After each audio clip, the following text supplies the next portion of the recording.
Ed's story is very particular with the instructions, more so with the ingredients for this pheasant tail Peacock Herl nymph. I'm using black thread on a number 14 curved shank hook. Lay down a base of thread all the way to the back of the fly. The first particularity is that he says to use 6 strands from the center tail of a pheasant. The tail is half the hook shank length, and just tie that in where the body of this fly ends. Try to keep those above.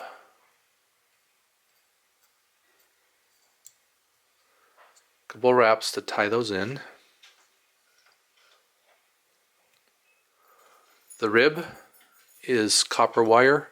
I'm using 0.2 millimeter wire. He says to use fine wire. So I'm going to tie that rib in and then bring my thread up to the halfway point on the hook shank. Then I'm going to take and wrap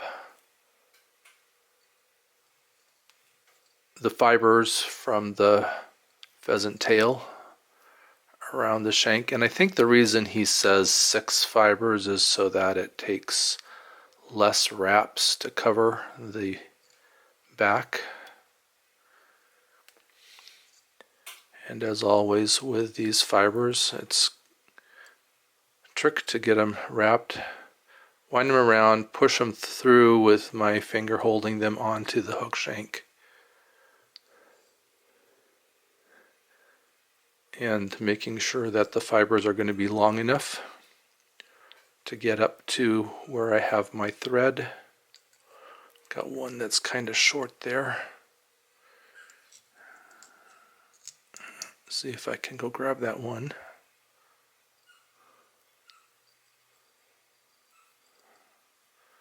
Yeah, that one uncooperative one, okay. I can wrap over to catch those in. I'll wrap underneath of them to secure it. And I can clip out the butt ends.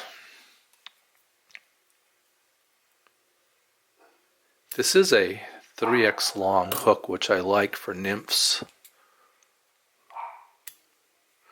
Then take that copper wire and I'm going to reverse wrap it so that it is going against the direction that the body is wrapped, and just spiral wrap that up to the tie-in point there. I'm going to put a couple of wraps around the wire right there. But then I'm going to continue to do tight wraps with the wire up under the thorax just to add a little bit of weight. It's not going to add a lot of weight, but this is a pretty fine wire hook. Probably would want to use maybe a heavier hook, but I like these curved shanks. And then because I'm not tying in the wire up here at the front, I don't have really a good way to hold it in to helicopter it. I do have my sacrificial pair of scissors that I use for wire, and I can just cut that wire off right there.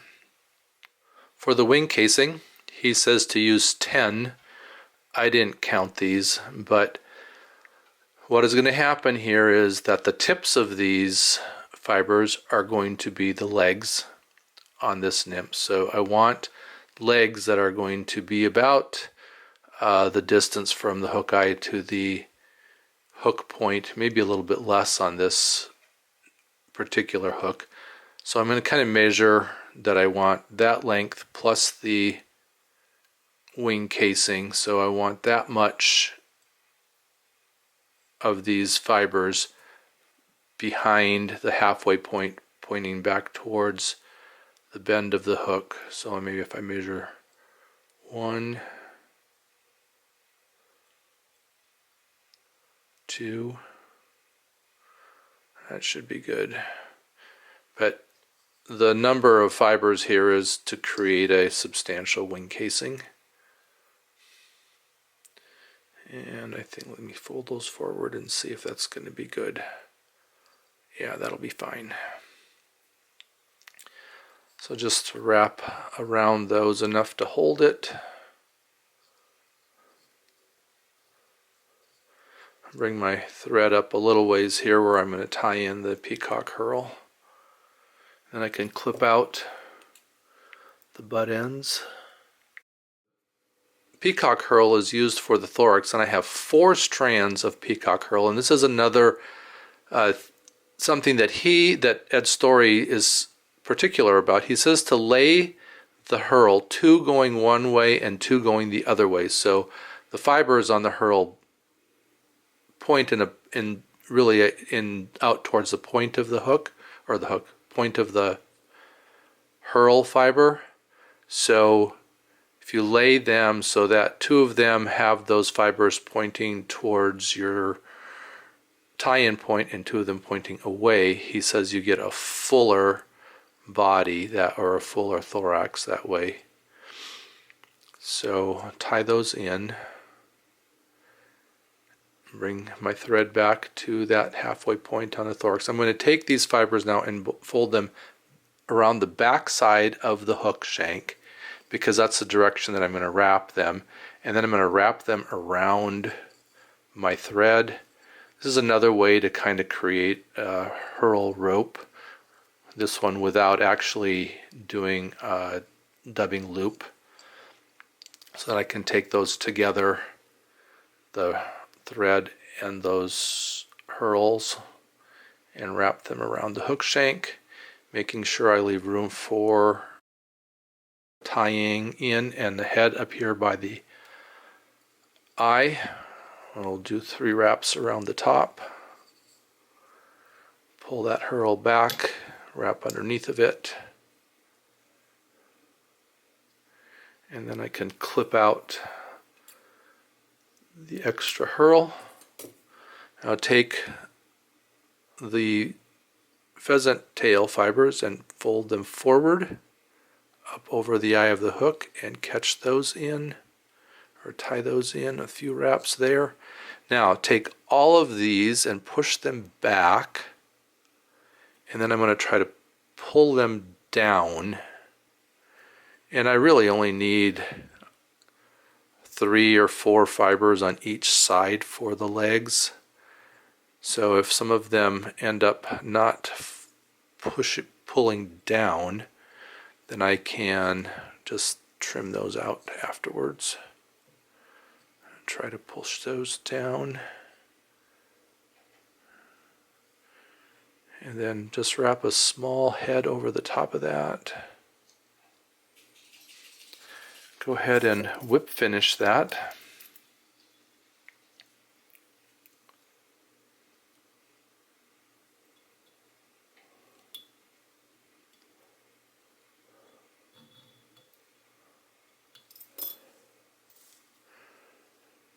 Trim out my thread. So I do have some of the fibers kind of sticking up on top. I don't know if it really matters, but I'll just take a tweezer and grab those and pluck them off. Could cut them also, but that just leaves me a few fibers hanging down for legs. And then the other particular, he says, is to go back to the tail and trim out all but 3 of the fibers back here. So we just want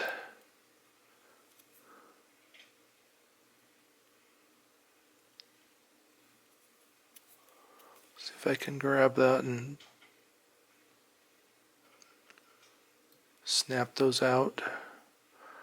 Just want 3 left back here for a 3 fiber tail. I think that looks good. Then I am going to put my goop solution. I'll put a recipe for the goop in the description, just on the head for that penetrating glue on the head. And then I'm actually going to use some UV. I have some thin UV that I'm going to put across the wing casing on the back. Kind of toughen that up a little bit more. You could just use the goop on that as well, but I think the UV will give it a little bit stronger back. Cook that in. And I have a pheasant tail Peacock Herl Nymph from Ed Story's handout, Missouri Trout Flies, How to Tie and Fish Them.